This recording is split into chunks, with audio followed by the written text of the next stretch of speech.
Hi, Paul Slack. It's Good News Planet. I'm speaking to Jeremy Gilley. Hi, Jeremy. Hey, how are you? Okay, good. Jeremy's one of my heroes.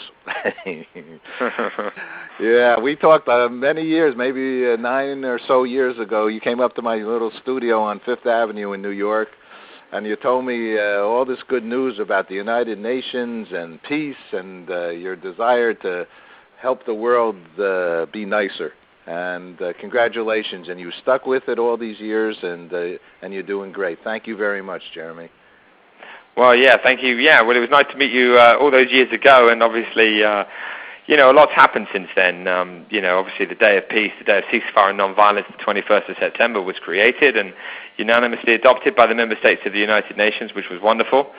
And since then, as you know, it's worked all over the world, particularly in Afghanistan, and I made a film about that journey called The Day After Peace, where we led a process which resulted in everybody effectively acknowledging the day, which allowed vaccinators to go into areas of conflict that they wouldn't have normally been able to go into because everybody was observing, including the Taliban, and then millions of children were vaccinated against polio, and that's continued to work. That's been a great success.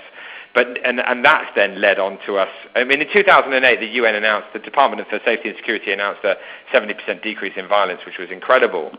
And that's what created the kind of global truce campaign. Is like, if we can decrease violence by 70% in Afghanistan on Peace Day, then we perhaps should try and attempt to do that globally. And, what we're going to see happen in a few days' time is obviously absolutely extraordinary. To give you an idea, we knew of 28 NGOs who were active in 2010. Due to the Global Truth Campaign, there's well over 400 NGOs active this year, which is mind-blowing, led by Interpeace. But the same with domestic violence, and the same with the students of the world, i.e. if the students of the world stand together, they're the leverage to manifesting a sort of truce and supporting. So there's a lot going on. It's very exciting. 2012 will be the greatest observance that the day has ever seen. It's absolutely phenomenal. Pretty much every country of the world now, there are thousands and thousands of activities going on. And that is, of course, very, very exciting. And for anybody who'd like to find out more, please visit peaceoneday.org. And actually on Peace Day, wherever you are in the world, if you go to YouTube Live, the Peace One Day channel, you'll be able to watch the concert that we're doing with Elton John and James Morrison and two cellos, introduced by Jude Law and Lily Cole and myself and others, and live to various people around the world, the African Union, Mary Robinson, etc. So it will be a phenomenal show on Friday, and I'd love people to watch it on YouTube Live. What time's the show? It's 7:30 London time, 7:30 p.m. London time. So, wherever you are in the world, you will be able to watch it, which is fantastic. Yes, it is. Okay, give us a little bit of background on how you, you're the perfect example of what Margaret Mead said, that one person can actually make something happen. I know you had a lot of help in addition, but tell us how and why you got involved with this whole peace movement. Well, you're absolutely right. I mean, it is a lot of people. It's a team effort, and now, with the Global Truth Coalitions, that's when you see rapid growth. I mean, one person can have an idea, but if it wasn't for the United Nations and, many NGOs and lots of corporations, we certainly, there wouldn't be the traction that they're presently in, which is obviously incredible. And I think that you see any individuals who have made a difference, it's generally because a coalition was created or people joined in that process, and that's when change happens, which of course is very empowering because it starts you start to believe, and I believe, and so do many others, that peace is in the hands of the people, and if we were to unite and come together, then we could create it. And government would follow. It's not the other way around. Peace is in the hands of government. Peace is in the hands of the people. We just need to let government know that we want it. And I suggest we do that on one given day, because then they'd see how many of us wanted it. But to go back to your question, I mean, why am I involved in it? Well, I think it's, as a young person growing up, trying to make sense of, people who didn't want to be together, and, the kinds of things that happened to me as an individual in the classroom. I was bottom of the class and was pretty much felt fairly humiliated on a fairly regular basis. And I think that as you get older, you see they see the news every day, and you start to kind of think about society, and then you start to think about it more globally. And is humankind fundamentally evil? Is the destruction of the world inevitable? Should I have children? Is that a responsible thing to do? You can sort of see how, for many of us, we sort of go down a path like that and feel a lot of confusion and anger, but we don't know what to do. But I was an actor at that point, and I was making films, and so it was very natural for me to say, okay, well, could I make a film and examine some of these issues? And so at first I wanted to make a film about peace, and then I realized, well, there was no day of peace. There was no day of peace with a fixed calendar date. There was no day of ceasefire or non-violence. There was no day that asked you to stop with a fixed calendar date. And that's when I had the idea, well, maybe we could create that day. And maybe if we did create that day, then lives would be saved on that day. And so I just walked that path, and it was obviously just the most phenomenal experience. And I traveled the entire world. I've just been to sort of 97 countries over the last 13 years, and pretty much every area of conflict on the planet, and met some incredible people, the poorest, the richest, and those that were suffering the most. And it was their words of wisdom and encouragement and passion and hope and bravery that fueled me to want to continue and get the results that we are presently seeing.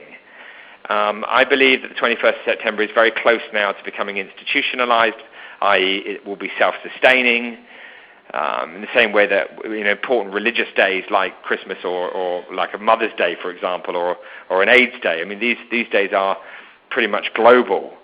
And that's what I think will happen to Peace Day. And that's really been Peace One Day's job, is to very much make sure that is a reality and keep pushing at the door, until it's wide open. And it will no longer require effectively myself or indeed Peace One Day to really be pushing, because, we'll all be pushing together. And at that point, I think that we start to create real hope for young people particularly.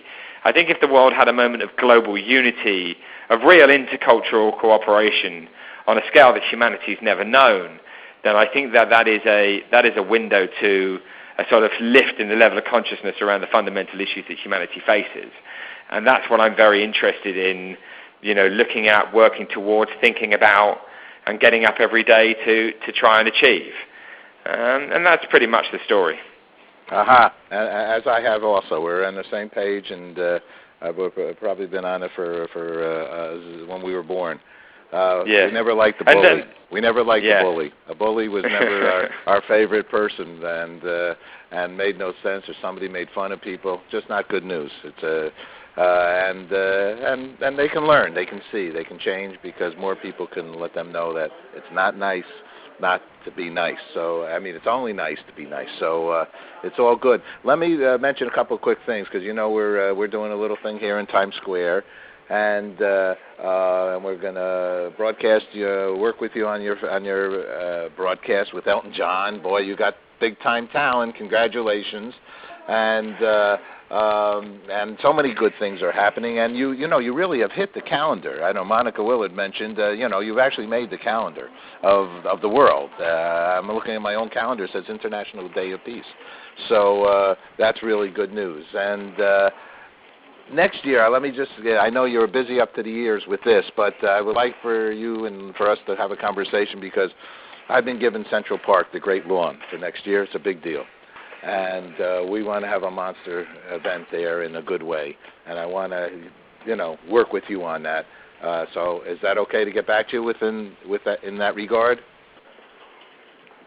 Yeah, of course, man. I mean, let me know what you're going to do, and that's another wonderful thing that we see happening is, like you just said a minute ago, there are many people on the similar path that we're all on, and I think most human beings, want peace. They care about peace. They care about their families. They don't want to see conflict. They don't want to see suffering. And that's, there lies the hope. And of course, that's good news, because, humankind isn't fundamentally evil, and the destruction of the world isn't inevitable. And we can change, and we will change. Right. And technology is a real driver of that. And I think the more that people realize that peace is in their hands, and then the better it is. But that only really happens when you give really great case studies of it happening, and so that's what's so lovely about this process. And if you take that into the classroom, that's when it becomes exciting, and that's why Peace One Day has education materials that are free in the 6 official languages of the United Nations, 21 different lesson plans, which anybody can look at and register and show the young people of their classroom to give them the tools to become future peacemakers. So, it's all very interesting and it's quite exciting. And in relation to your concerts, there are many people who will be doing what you're doing.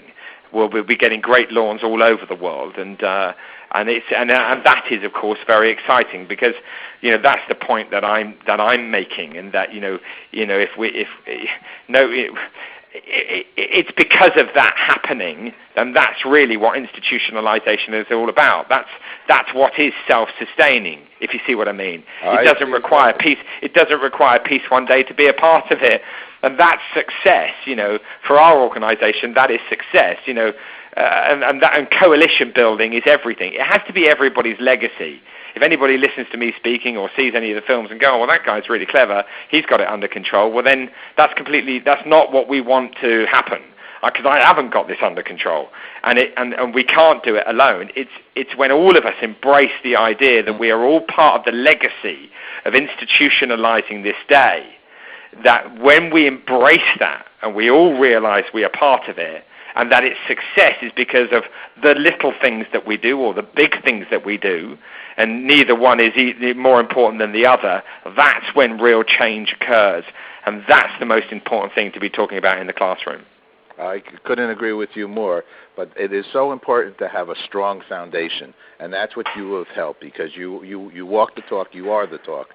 You're the believer in what you're involved in, and you're not holding on to it, and the world knows that, and that's why it is growing, and that's why we're going to start in New Zealand and go all the way to Honolulu with a peace wave, and a lot of great things that will be happening. So congratulations to you, though, Jeremy. You really, this is beautiful stuff, and thank you for doing it. Let me ask, so the average day guy and girl, they go to your website and they can get involved with more things that you're doing, or bring some of those programs to their local schools? Absolutely. People can find out information at peaceoneday.org, and they will find the educational materials there. They are absolutely free, and we encourage people to do that. And I think even now, with a few days to go, I think people should just realize it's like whatever you do on the 21st of September, do it in the name of peace. And that's a commitment. That is a commitment. You don't need to spend any money. You don't need to plan. Whether you walk in the park, or whether you say sorry to a friend, or whether you bring the family together, or whether you carry out some sport activity, or you go to your place of worship, whatever it is you want to do it on the 21st of September, and tell us at peaceoneday.org, join Facebook, get involved, because it's each one of those individual actions which, of course, change the world. That's it, one brick at a time, right? And that's lovely.